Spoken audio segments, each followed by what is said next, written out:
قرب قیامت کے قریب ڈاکٹر صاحب قرآن پاک کو اٹھا لیا جائے گا، اس بارے میں حکم کیا ہے، کلام مجید کا اپنا یا حضور علیہ السلام کا؟ ہم اس کے بارے میں آپ سے جاننا چاہیں گے، ایک مختصر سا وقفہ۔ ویلکم بیک ناظرین، آپ کا ایک دفعہ پھر خیر مقدم ہے پروگرام روشنی سب کے لیے، داتا کی نگری لاہور سے۔ علم کی روشنی ہے، یہ علم کا اجالا ہے، اور نہایت نافع عنوانات کے تحت ہم اسے ہر ہفتے آپ کی سماعتوں پر دستک دینے کے لیے پیش کرتے ہیں۔ اس ہفتے کا عنوان بھی پچھلے ہفتے کے عنوان سے متصل ہے، علامات قیامت۔ وقفے میں جانے سے پہلے سوال میں جناب ڈاکٹر عرفان اللہ سیفی صاحب سے عرض کر چکا، میں آپ سے جواب کا طالب ہوں۔ قبلہ، کلام مجید کے اٹھا لیے جانے کی بات ہم ڈاکٹر صاحب کر رہے تھے۔ بسم اللہ الرحمن الرحیم، بہت شکریہ۔ نبی کریم صلی اللہ تعالیٰ علیہ وآلہ وسلم کے مبارک ارشادات میں ہمیں یہ وضاحت ملتی ہے کہ قیامت کے قریب یقیناً اس طرح کا معاملہ پیش ہوگا۔ صحیح۔ ہم جن علامات سے متعلق گفتگو کر رہے ہیں یہ قیامت کی علامات صغرا کہلاتی ہیں۔ درست، یعنی چھوٹی علامات۔ چھوٹی علامات۔ قیامت کی جو علامات کبرا ہے، جو 10 بڑی علامات ہیں، وہ تو بالکل قیامت کے متصل ہوں گی۔ بالکل ٹھیک۔ اور یہ جو قیامت کی علامات ہیں، جو علامات یہ کچھ ظہور پذیر ہو چکی ہیں، کچھ قریب جا کے فوراً ہوں گی، اور یہ جو جس کی طرف آپ نے ابھی سوال میں اشارہ کیا ہے اور سوال اٹھایا ہے، یہ قیامت کے قریب بالکل جا کے ہوگا۔ اور اس میں نبی کریم صلی اللہ علیہ وآلہ وسلم کی ایک حدیث ہے، آپ ارشاد فرماتے ہیں کہ قیامت کے قریب جو ہے وہ علم سینوں سے اٹھا لیا جائے گا۔ اللہ اکبر کبیرہ۔ اچھا، اس میں 2 طرح کی باتیں جو روایات میں ملتی ہیں۔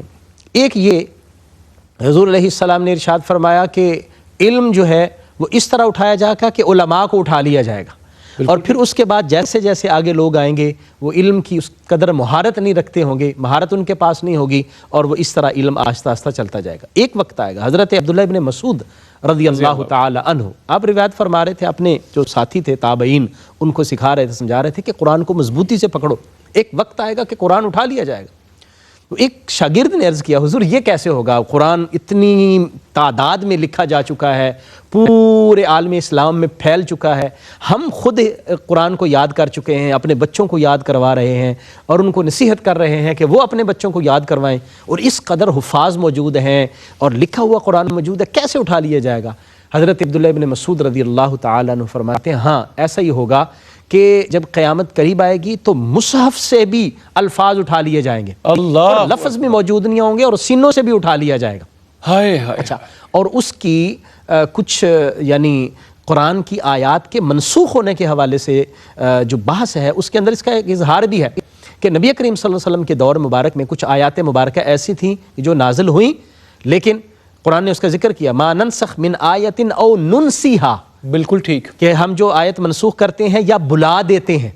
تو صحابہ فرماتے ہیں ہمیں آیت یاد تھی، لیکن جب اگلے دن ہم اس آیت کے مطلب سوچ رہے تھے کہ کل اس طرح کی ایک آیت تھی لیکن آج وہ ہمیں یاد نہیں ہے، تو حضور سے ہم نے عرض کیا، تو حضور علیہ الصلوۃ والسلام نے یہ آیت مبارکہ پڑھی، ما ننسخ من آیت او ننسیہا نأتی بخیر منہا او مثلہا۔ تو یہ قیامت جو نبی کریم صلی اللہ علیہ وسلم کا دور مبارک تھا، اس وقت تو آیت مبارکہ آ جاتی تھی یا اس سے بہتر اللہ کا حکم نازل فرما دیتا تھا، لیکن قیامت کے قریب ایسا ہوگا کہ سینوں سے بھی قرآن اٹھا لیا جائے گا، اور جو قرآن کے مصاحف ہیں ان سے الفاظ بھی اٹھا لیے جائیں گے، اور بالکل صفحے خالی ہو جائیں گے، اور انسانوں کے سینے بھی جو ہے وہ خالی ہو جائیں گے، اور قرآن بالکل محو ہو جائے گا، اور لوگوں کو یاد بھی نہیں ہوگا کہ اس طرح کی کوئی چیز بھی تھی۔ لیکن وہ آہستہ آہستہ آہستہ جب جیسے ہی کفر پھیلے گا اور جیسے ہی جو خبائث ہیں وہ پھیلتے جائیں گے، تو قرآن اپنا نور آہستہ آہستہ سمیٹتا چلا جائے گا، اور پھر اللہ کی بارگاہ میں جہاں سے آیا تھا پھر وہاں واپس چلا جائے گا۔ اللہ اکبر کبیرہ۔ بہت شکریہ ڈاکٹر صاحب، بہت صراحت سے آپ نے سارے مضمون کو بیان کر دیا۔ پیر صاحب قبلہ، قیامت کی ایک اور نشانی ہے، بظاہر بڑی دلچسپ سی ہے، نالج فل ہے، کہ سلام صرف جان پہچان کے لوگوں کو کیا جائے گا۔ کسی اجنبی کو، راہ جاتے کو، جس طرح عام طور پر بھی ہم السلام علیکم کہہ کر دوسروں کو مخاطب کرتے ہیں، تو صرف جان پہچان کے اپنے واقف کاروں کو سلام کیا جائے گا، دیگر لوگوں کو سلام کرنا لوگ ترک کر دیں گے۔ اس نشانی کے بارے میں آپ کیا کہتے ہیں؟ جی بالکل، دیکھیں کہ قیامت کے قرب کی علامات میں سے یہ ہے کہ قرآن و سنت کے پیغام سے لوگوں کا دور ہو جانا۔ صحیح۔ نبی رحمت صلی اللہ علیہ وآلہ وسلم کا ارشاد عالی شان ہے کہ سلام میں پہل کرو۔ حضور علیہ الصلوۃ والسلام نے فرمایا جسے جانتے ہو اسے بھی سلام کہو، جسے نہیں جانتے اسے بھی کہو۔ اور راہگیروں کو، آتے جاتے لوگوں کو سلام کرو۔ بلکہ راستے کے حقوق میں نبی کریم علیہ الصلوۃ والسلام نے جو 5 حقوق راستے کے گنوائے، اس میں ایک یہ بھی تھا کہ آتے جاتے لوگوں کو سلام کہنا۔ صحیح۔ اب یہ جو ہے کہ صرف جان پہچان کے لوگوں کو سلام، تو یہ خود غرضی، جس کی ضرورت ہے، جس سے کام ہے، جس سے مطلب پرستی ہے، بس اس بندے سے تعلق رکھنا۔ بہت اچھا۔ حالانکہ دین نے اس کو سختی سے منع فرمایا ہے۔ یہاں فرمایا گیا ہے کہ ہر کسی کے ساتھ خیر خواہی، اخلاقیات، ہمیں جو حسن معاشرت دین نے سکھایا ہے، اس میں تو یہ ہے کہ جسے آپ نہیں بھی جانتے، بے کسوں کے کس بن جائیں، لاچاروں کے چارہ گر بن جائیں، اور لوگوں کے ساتھ تعلق قائم کریں، لوگوں کے ساتھ خیر و بلائی چاہیں۔ قرآن مجید نے تو یہ پیغام دیا ہے، جب اللہ نے اپنی عبادت کا حکم دیا تو ساتھ ہی لوگوں کے ساتھ حسن معاشرت کے ساتھ جوڑ دیا۔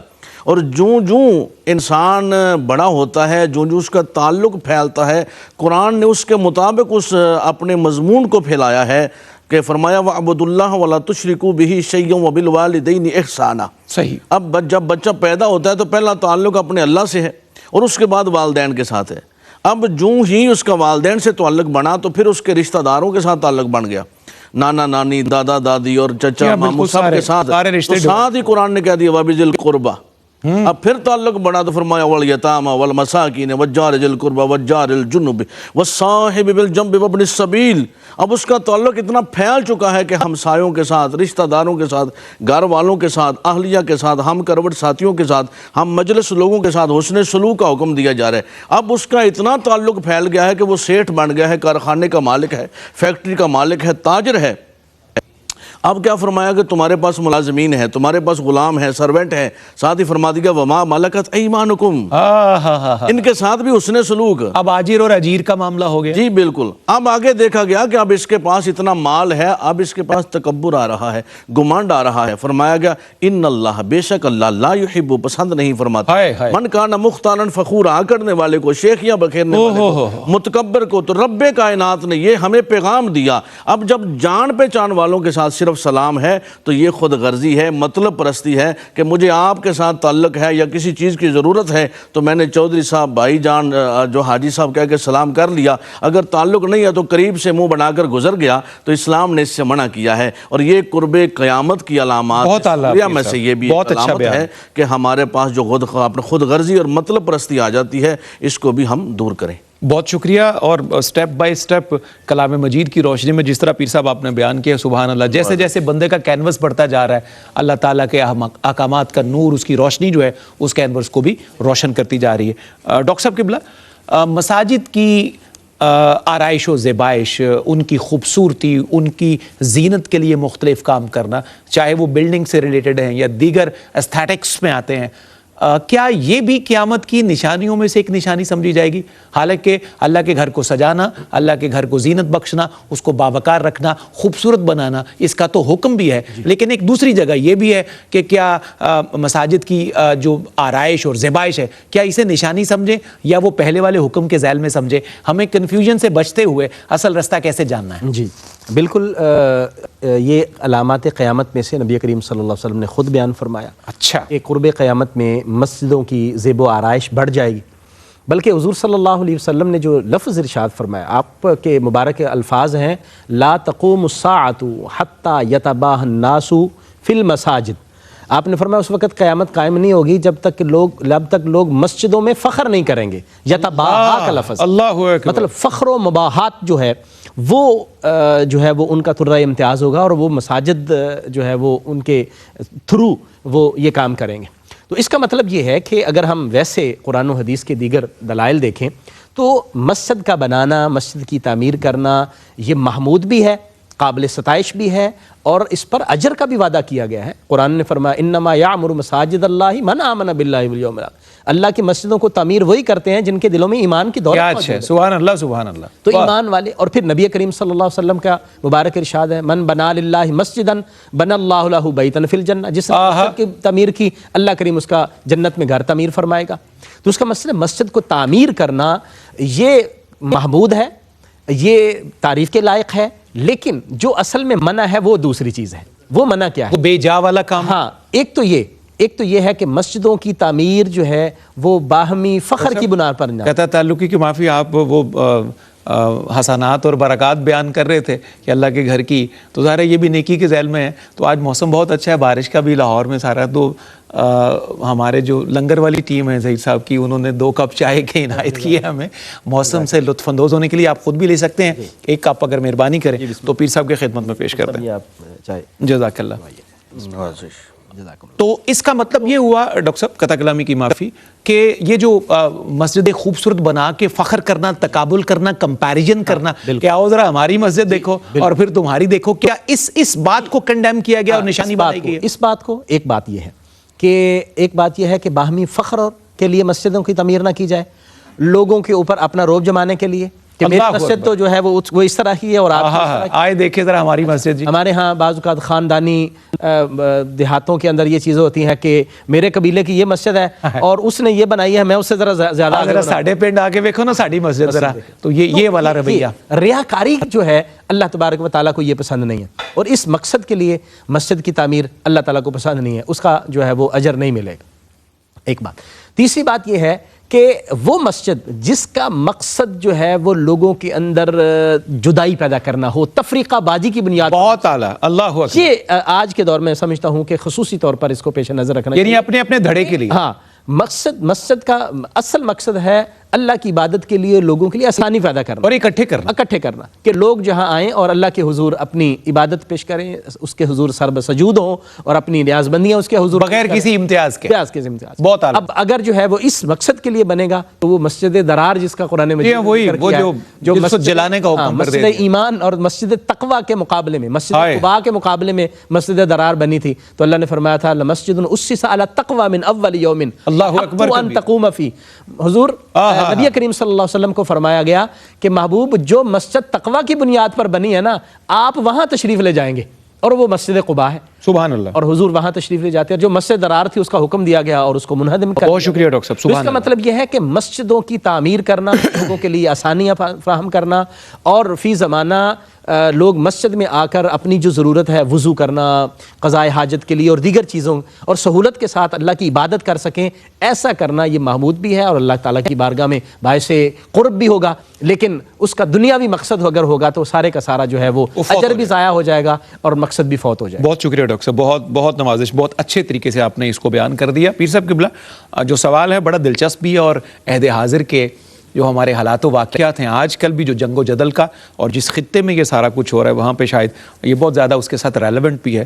دنیا بھر میں آج رواج ہے ہائی رائز بلڈنگز کا، کثیر المنزلہ عمارات، فلک بوز عمارات، جن کو دیکھیں تو شاید اوپر دیکھتے ہوئے سر کی دستار بھی گر جائے. اتنی منزلیں، اس کی تعمیر کرنا اور پھر اس پر فخر کرنا اور بتانا کہ دیکھو ذرا ہمارا مینار دیکھو، ہمارا ٹاور دیکھو، اور دس اینڈ دیٹ. کیا اسے بھی قیامت کی نشانیوں میں سے ایک نشانی شمار کیا جائے گا؟ کیا ہمارے کریم آقا مخبر صادق صلی اللہ علیہ وسلم نے اس بارے میں بھی کچھ ارشاد فرمایا ہے؟ ہمیں آگاہی دیجیے. جی بالکل. دیکھیں، امام قرطبی اور ابن رجب حنبلی رحمۃ اللہ تعالی علیہ سے یہ روایت کیا ہے کہ رحمت کونین صلی اللہ علیہ وسلم نے اس کو علامات کبریٰ میں بیان کیا ہے کہ لوگ بلند و بالا مضبوط عمارتیں بنائیں گے، اللہ پھر ان پر فخر کریں گے.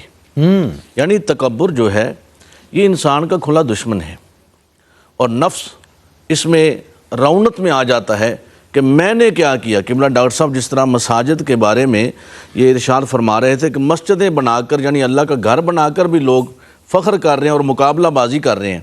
اور یہاں لوگ اپنے اپنے علاقوں میں فرمایا گیا کہ وہ لوگ جو بدو گڈریے، جو جناب مویشی چرانے والے ہیں، اب ان کے پاس حکومتیں آ جائیں گی، وہ بڑی بڑی عمارتیں بنائیں گے اور ان پر پھر فخر بھی کریں گے، اور ان مضبوط عمارتوں کو یہ بتائیں گے کہ ہم نے اتنی بڑی بلڈنگ بنا لی. دوسرا اعلان کر رہے ہیں میں نے اتنی بڑی بنا رہا ہوں، میں نے شروع کر لی ہے، میری مکمل ہو گئی ہے. یہ ٹرینڈ آپ پیر صاحب دیکھ رہے ہیں سارا، اور پھر آپ گلف میں رائٹ لیفٹ میں ہر جگہ دیکھیں، مگر ایک سائڈ پہ ایک ملک ایک ٹاور بناتا ہے اور دوسرا کہتا ہے یہ 100 منزلہ ہے، میں 125 منزلہ بنا کے دکھاؤں گا. تیسرا کہتا ہے اب میں 150 کی طرف جاؤں گا. یہ ریس تو ہمارے سامنے ہے، اب اپنی آنکھوں سے دیکھ رہے ہیں اسے. بالکل ایسا ہی ہے. تو اس میں ہو کیا رہا ہے کہ صفدر صاحب اس کے پیچھے تو تکبر ہی ہے نا جی، فخر ہی ہے. فخر ہے، یہی ہم کہہ رہے ہیں. اور دیکھیں قرآن مجید نے اس بات کو بیان کیا ہے کہ وہ شخص جس کا باغ پھلوں سے لدا ہوا تھا اور وہ فخر کر رہا تھا، تکبر کر رہا تھا کہ میرا باغ میرے جوڑ کا کوئی ہے. دیکھیں نا، انا نحنو لی انا میں وہ اکیلا بیٹھا ہے تو کہتا ہے میں، نحنو ہم ہیں، جب 4-5 بیٹھے ہیں تو کہتے ہیں ہم ہیں، ہمارے جوڑ کا کوئی ہے، اور لی میرا حق ہے، یہ میرا ہے سب کچھ۔ اللہ ورنہ اس کو جو ہے وہ اپنے ہاتھ اپنے قبضے میں لینے کی کوشش کر رہا ہے، اور اس نے کہا میرے جوڑ کا کوئی بندہ ہے، میرا جناب اتنا باغ ہے، پھلوں سے لدا ہوا ہے، اس کو فروخت کروں گا، میرے مقابل کا کوئی ہے؟ رب کائنات فرماتے ہیں آنے واحد میں ایک آگ بگولا آیا، ہم نے ہر چیز خاکستر کر دی۔ ہائے ہائے ہائے، اگر وہ کہتا ہے میرے اللہ نے چاہا، میرے اللہ کے کرم سے، میرے اللہ کے فضل سے، اب آج بھی یہی ہو رہا ہے درست ہے، کہ ہم دیکھ رہے ہیں اپنی آنکھوں کے ساتھ کہ ہم کہتے ہیں وہ اپنے لوگ کہہ رہے ہیں اتنی بلند و بالا اپنے بلڈنگیں ہیں، اور دیکھا جا رہا ہے کہ آنے واحد میں وہ ختم ہو رہی ہیں۔ جی ہاں اور بالکل، یہ تکبر کو ختم کرنے کی اور تکبر کی ہی علامت ہے۔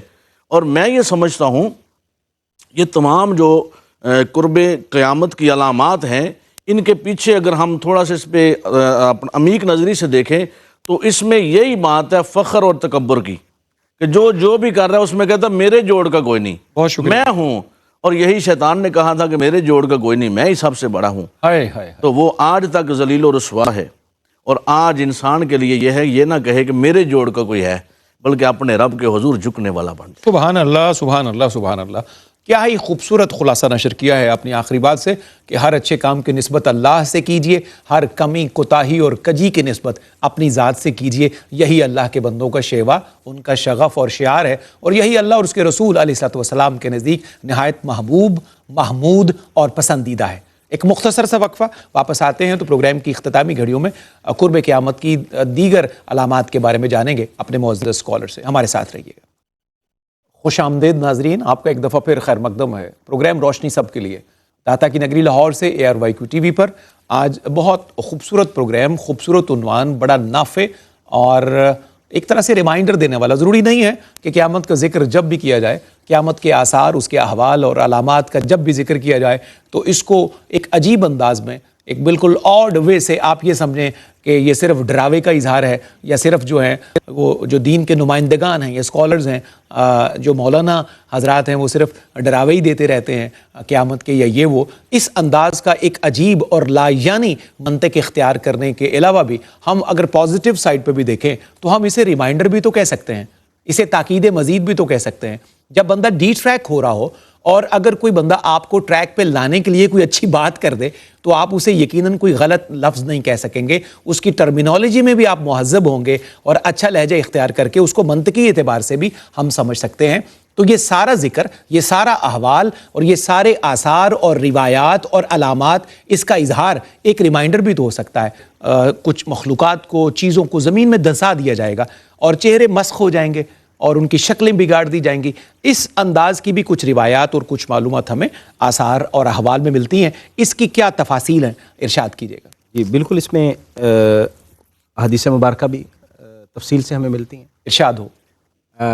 پہلے میں آپ کی جو بات آپ نے ابھی بہت قیمتی بات ارشاد فرمائی ہے، میں اس کو کنٹینیو کروں گا۔ بسم اللہ ڈاکٹر صاحب۔ قبلہ پیر صاحب نے بھی اپنی ابتدائی گفتگو میں اس کا ذکر کیا تھا۔ قرآن مجید نے بہت جگہ پر اور بڑے واشگاف انداز میں الفاظ کے ساتھ اس کو ذکر کیا۔ الحاقۃ ما الحاقۃ، اللہ اکبر، وما ادراک ما الحاقۃ، القاریۃ ما القاریۃ، وما ادراک ما القاریۃ، لا اقسم بیوم القیامہ، اللہ، عما یتساءلون عن النبأ العظیم۔ یعنی آپ اگر دیکھیں نا تو وہاں اللہ تبارک و تعالیٰ پورے جلال کے ساتھ گفتگو فرما رہا ہے اور آیات مبارکہ نازل فرما رہا ہے قیامت کا جب ذکر آتا ہے۔ بالکل ٹھیک۔ اس کا مطلب یہ ہے کہ یہ کوئی معمولی سی بات نہیں ہے کہ جس کو ہم جو ہے وہ ایسے ہی، جیسے آپ نے فرمایا کہ ہم اس کو ایسے ہی جو ہے وہ علماء پر ڈراوے کے انداز میں بیان کر کے اس کو جو ہے وہ ہم لائٹ لے اور لائٹ لے کر جو ہم اس کو ویسے فراموش کر دیں، ایسی بات نہیں ہے۔ آپ نے جو سوال کیا ہے، میں اس سے پہلے اللہ تبارک و تعالیٰ کی کرم نوازی پر اس مالک کے حضور سجدہ شکر ادا کرتا ہوں کہ اس نے یہ مہربانی فرمائی ہے کہ ہم باوجود اس کے کہ اس وقت وہ ساری کوتاہیاں موجود ہیں جو پہلے لوگوں میں موجود تھیں، لیکن ہم پھر بھی اللہ تعالیٰ کے کرم اور فضل سے بچے ہوئے۔ ما یفعل اللہ بعذابکم ان شکرتم، اگر تم شکر کرو گے اللہ نے تمہیں عذاب دے کر کیا کرنا ہے۔ اور پھر فرمایا ما کان اللہ لیعذبہم وانت فیہم، محبوب آپ کی ذات موجود ہے، ہم نے ان کو عذاب کیوں دینا ہے؟ اللہ تبارک و تعالیٰ نے ان کو عذاب کیوں دینا ہے؟ یہ جو اللہ تعالیٰ نے عذاب کو روکا ہے، اور یہی وہ چیزیں جو پہلے لوگوں میں بھی ہوئیں، یعنی ان کے چہروں کو مسخ کر دیا گیا، ان کو زمین میں دھسا دیا گیا، لیکن ان گناہوں کے باوجود ہمیں مہلت ہے، یہ مہلت اللہ کے کرم کی وجہ سے، نبی کریم صلی اللہ علیہ وآلہ وسلم کی رحمت کی برکت سے، صلی اللہ علیہ وسلم. لیکن اللہ تعالیٰ نے اس کی بھی حد مقرر کی ہے کہ تم یہ نہ ہو کہ تم سمجھو کہ بس ہم اب بالکل فری ہیں. بالکل نہیں، یہ کبھی بھی اللہ کی طرف سے یہ جو ڈھیل ہے اور جو مہلت ہے، یہ اللہ تعالیٰ اس کو ختم فرما سکتا ہے اور ڈوڑ کھینچ سکتا ہے. اللہ. اس لیے حضور علیہ الصلوۃ والسلام نے فرمایا یکون من امتی، یکون فی امتی خسف و مسق و قذف، میری امت کے اندر جو ہے وہ زمین میں دھسنے والے واقعات بھی ہوں گے، چہروں کو مسخ کر دیے جانا، یہ بھی واقعات جو ہے وہ رونما ہوں گے. اور اس حوالے سے مختلف دیگر احادیث مبارکہ میں ذکر ملتا ہے کہ نبی کریم صلی اللہ علیہ وآلہ وسلم نے فرمایا کہ قرب قیامت میں لوگوں کو چہروں کو مسخ کر دیا جائے گا. تو صحابہ نے عرض کیا حضور یہ کیسے ہوگا؟ لوگوں کے چہرے مسخ ہو جائیں گے، نیک لوگ موجود نہیں ہوں گے؟ حضور نے فرمایا نیک لوگ بھی ہوں گے، لیکن جب جو برائیاں ہیں وہ کثرت کے ساتھ پھیل جائیں گی اور نیکیاں بہت کم ہو جائیں گی، اس وقت پھر یہ صورتحال ہوگی. اور ایک روایت میں یہ بھی آتا ہے کہ اللہ تبارک و تعالیٰ قرب قیامت میں سب کو جو ہے وہ زمین میں جب دسائے گا، حالانکہ اس میں خیر والے لوگ بھی موجود ہوں گے، لیکن وہ سارے کے سارے وہ بھی اس میں شامل ہو جائیں گے. لیکن جب اللہ تعالیٰ ان کو پھر دوبارہ اٹھائے گا تو پھر ان کی نیتوں کے مطابق اٹھائے گا. جو خیر والے لوگ ہوں گے اللہ کریم ان کو محفوظ رکھے گا، لیکن جو لوگ درست نہیں ہوں گے اور شر کے ساتھ منسلک ہوں گے وہ پھر دائمی عذاب کے اندر جو ہے وہ جہنم کے اندر بھیج دیا جائے گا. اس کا مطلب یہ ہے کہ چہروں کے مسخ کے حوالے سے جو روایات میں آتا ہے وہ بھی ہوگا. اور اس کے متعلق حضور صلی اللہ علیہ وآلہ وسلم نے کچھ چیزیں ارشاد فرمائیں.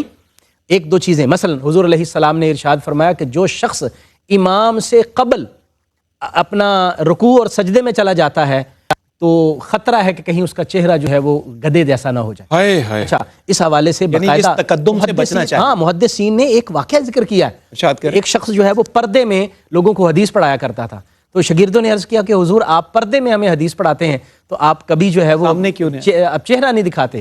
تو بڑی کوشش اور اصرار کے بعد جو ہے وہ انہوں نے کہا کہ میں چہرہ دکھا نہیں سکتا. کیوں؟ انہوں نے کہا کہ میں نے جب یہ حدیث پڑھی نا تو میں نے کہا یہ کیسے ہوگا کہ امام سے آگے تھوڑا سا نکلنے سے چہرے مسخ ہو جاتے ہیں اور چہرے کی شکل تبدیل ہو جاتی ہے.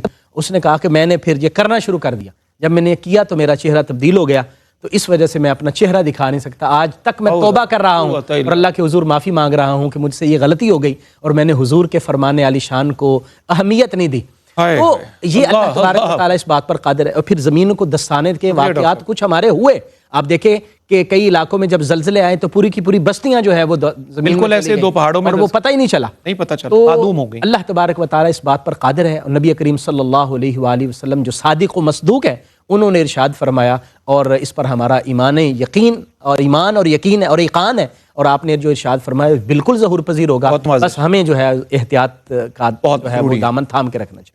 آل ایگریڈ ڈاکٹر صاحب، تھینک یو ویری مچ.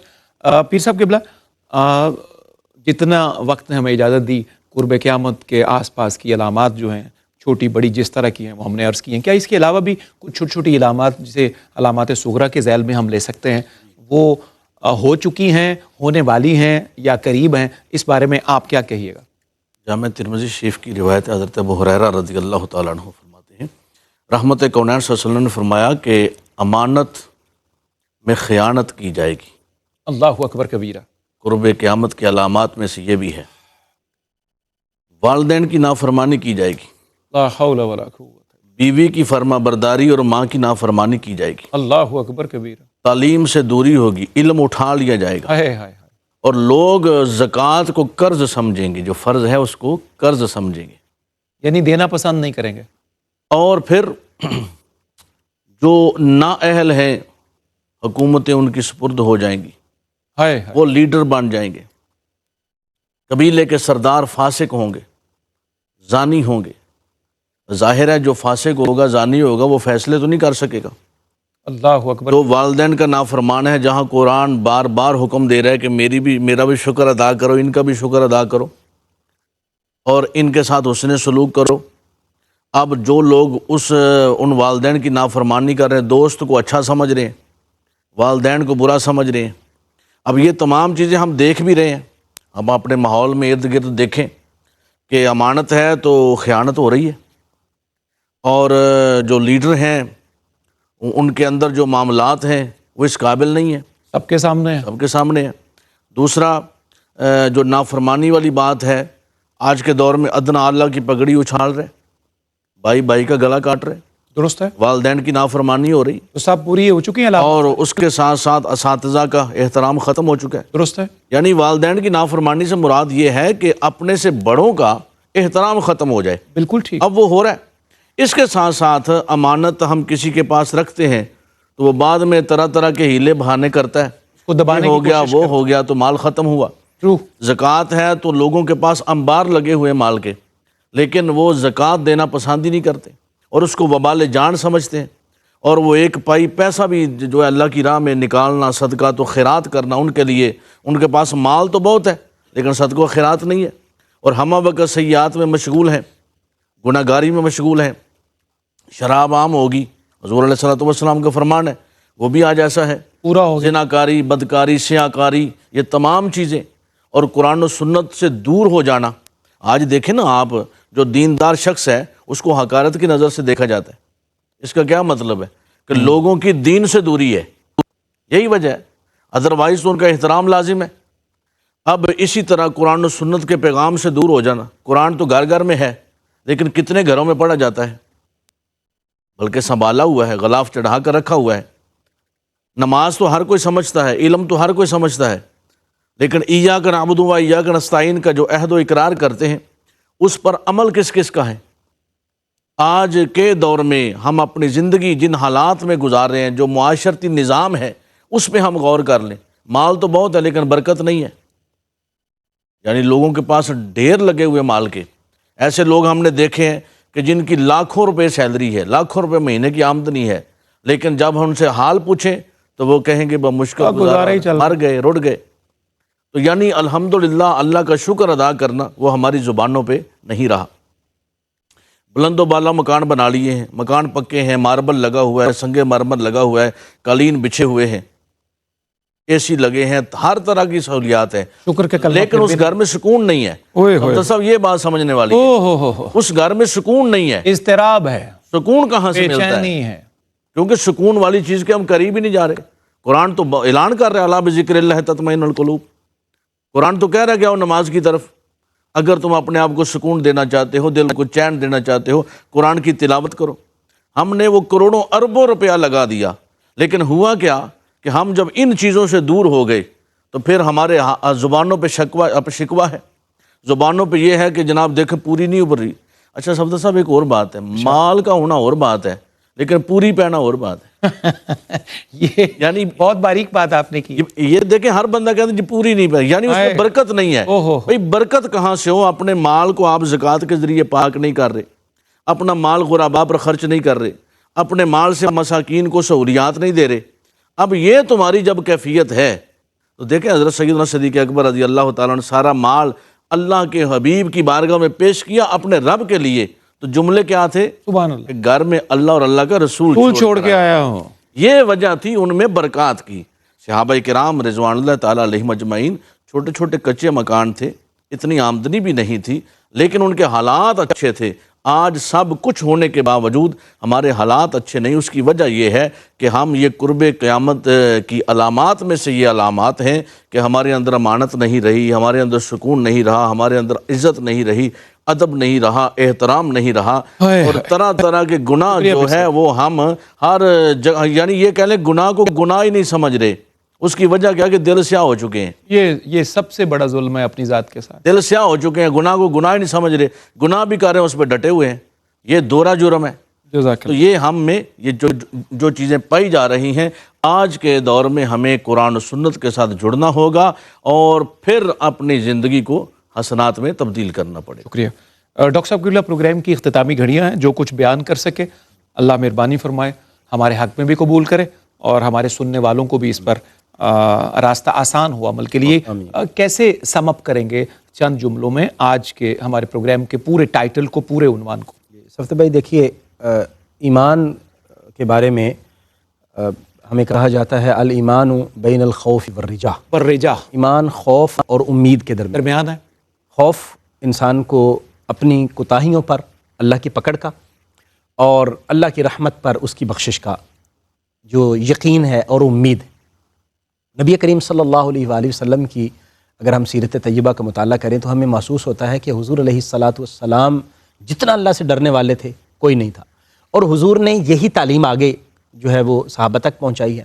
اب دیکھیے اگر بارش کا موسم بن جاتا ہے، طوفان آندھی آتی ہے، حضور گھبرا جایا کرتے تھے۔ نبی کریم صلی اللہ علیہ وسلم، حضرت سید عائشہ صدیقہ رضی اللہ تعالیٰ عنہ سے روایت ہے، دیگر صحابہ کرام روایت کرتے ہیں کہ جب آندھی طوفان آتی حضور کا چہرہ مبارک متغیر ہو جایا کرتا، اللہ اکبر کبیرہ۔ تو اور یعنی آپ یہ ظاہر فرماتے کہ شاید قیامت آنے والی، اور حضور فرمایا انا والساعۃ کہاتین، میں اور قیامت اس طرح ہے۔ ہائے ہائے، اب حضور علیہ الصلاۃ والسلام کی جو آپ کے خوف کی جو کیفیت تھی، ظاہر بات امت کے لیے تھی۔ پھر صحابہ کرام کی آپ کیفیت دیکھیں، صحابہ کرام جن کو جنت کی بشارت دی گئی ہے، اللہ اکبر۔ اب ان کو دیکھیں وہ روتے ہیں، وہ تنکے کو پکڑ کے روتے ہیں، کاش کہ میں تنکا ہوتا، مجھ سے حساب نہ لیا سوال تو نہ کیا جاتا اور اللہ کی بارگاہ میں پوچھا تو نہ جاتا۔ عثمان غنی رضی اللہ تعالیٰ عنہ قبر کو دیکھ کر روتے ہیں کہ یہ پہلی منزل ہے قیامت اللہ کی، اکبر۔ جو یہاں کامیاب ہو جائے گا آگے بھی کامیاب۔ جزاک اللہ۔ سو ہمیں یہ چاہیے کہ ہم ان چیزوں کو دیکھیں اور بے خوف نہ ہو۔ قیامت کی یہ نشانیاں بیان کرنے کا مقصد یہ ہے کہ ان کو ذہن میں رکھیں اور ہم بچنے کی کوشش کریں، انفرادی طور پر بھی جہاں تک یہ پیغام پہنچ سکتا ہے ان کو بھی ہم یہ کنوے کریں کہ بھئی ہمیں جہاں تک ان سے بچنا ہے اور جہاں تک اپنے دامن کو بچانا ہے، ہمیں اپنی کوشش کرنی چاہیے تاکہ اللہ تعالیٰ کا رحمت اور فضل ہمارے شامل حال رہے اور ہم اللہ تعالیٰ کے کرم اور فضل کی ہمیشہ بارش میں بھیگتے رہیں۔ الہی آمین۔ 2 جملے پیر صاحب قبلہ آج کے پروگرام کو سم اپ کیجئے، خلاصہ کلام نشر کیجئے۔ سیدنا فاروق اعظم رضی اللہ تعالیٰ عنہ کی یہ 2 چشمان مقدس تھیں، یہاں ایک رونے کی وجہ سے، آنسوؤں کی وجہ سے نشان پڑ چکے تھے، مسلسل آنسو بہنے کی وجہ سے، مسلسل آنسو بہنے کی وجہ سے روتے رہتے اللہ کی بارگاہ میں پیش ہونا ہے، کیسے ہونا ہے۔ اور جب سیدنا صدیق اکبر نے وہ ایک کمبل اور پیالہ فاروق اعظم کو بھیجا تو آپ نے فرمایا کہ ابو بکر نے بعد میں آنے والوں کو مشقت میں ڈال دیا، مشکل میں ڈال دیا۔ اللہ اکبر۔ یعنی یہ قیامت کا حکم جو بار بار ہمیں دیا جا رہا ہے، اس پہ ہم نے اپنے آپ کو اس قابل، دیکھیں فرمایا گیا کہ وَكُونُوا مَعَ الصَّادِقِينَ، تم سچے نہیں ہو، سچوں کے ساتھ ہو جاؤ۔ کیا کہنا؟ لیکن ان کی حیثیت کیا ہے؟ تَتَجَافَى جُنُوبُهُمْ عَنِ الْمَضَاجِعِ يَدْعُونَ رَبَّهُمْ خَوْفًا وَطَمَعًا، بہت شکریہ۔ اللہ کے جو ہے ہر وقت ڈر کی وجہ سے ان کی کیفیت یہ رہتی۔ تو ہمیں بھی چاہیے قیامت کے لیے تیاری کریں۔ حضور علیہ الصلوۃ والسلام نے فرمایا کہ تم نے قیامت کے لیے کیا تیاری کر رکھی ہے، تو ہمیں اس پر عمل پیرا رہنا چاہیے۔ پیر صاحب قبلہ بہت شکریہ، نوازش۔ اور بڑے مشکل موسم میں آپ سفر کر کے تشریف لائے، اجر تو اللہ کے ہاں ہی محفوظ ہے، اللہ کریم آپ کو بہت سفر اور حاضر میں محفوظ رکھے۔ ڈاکٹر صاحب قبلہ آپ کا بھی بہت شکریہ تشریف آوری کا، اور علم کے اس نور کو ARYQ TV کے ذریعے پوری دنیا میں نشر کرنے پر بہت شکریہ۔ مکرم ناظرین، پروگرام کی اختتامی گھڑیوں میں سارا پروگرام آپ نے سنا، پورے پیغامات کو نہایت صحت کے ساتھ، خوبصورتی کے ساتھ بیان کیا ہمارے اسکالرز نے۔ اللہ کرے کہ ہمارے لیے عمل کا رستہ آسان ہو جائے۔ مہلت کا ابھی وقت تو باقی ہے، میرے لیے، آپ کے لیے، سب کے لیے مہلت ابھی باقی ہے۔ ابھی وہ لمحے باقی ہیں جس کو ہم مہلت کہتے ہیں، جس کے اندر رہتے ہوئے ابھی وہ لمیٹیشنز کا جو دائرہ ہے اس کے اندر اللہ کے فضل سے ابھی ہمارے لیے شاید چند گھڑیاں، چند یوم، چند سال، یا اس کے علم کے مطابق جو بہتر ہے وہ ابھی باقی ہے۔ تو ہمارے لیے کام یہ ہے کہ ہم اپنے حصے کا کام کریں اور اپنی ایفرٹ جو ہے اس کو تیز کر دیں۔ بے عمل ہونا الگ بات ہوتا ہے، اور کسی بات کو ڈینائی کرنا نہایت تکلیف دہ اور اپنے ساتھ ظلم کرنے والی بات ہوتی ہے۔ میں ڈاکٹر عرفی ہاشمی کے 2 مصروں کا سہارا لے کر پروگرام کے اختتام کی طرف بڑھوں گا، اور یہ بھی میرے اور آپ کے لیے پیغام ہے کہ نفس کو عشق محمد کے حوالے کیجئے، جی، نفس کو عشق محمد کے حوالے کیجئے، یہ درندہ ہے مگر رام بھی ہو سکتا ہے۔ اللہ اللہ اللہ اللہ۔ نفس کو عشق محمد کے حوالے کیجئے، یہ درندہ ہے مگر رام بھی ہو سکتا ہے، مگر رام بھی ہو سکتا ہے۔ آپ کا میزبان صفدر علی محسن اجازت کا طلبگار، نیکی اور خیر کی اگلی مجلس کے ساتھ آپ سے ملاقات رہے گی۔ والسلام علیکم ورحمۃ اللہ وبرکاتہ۔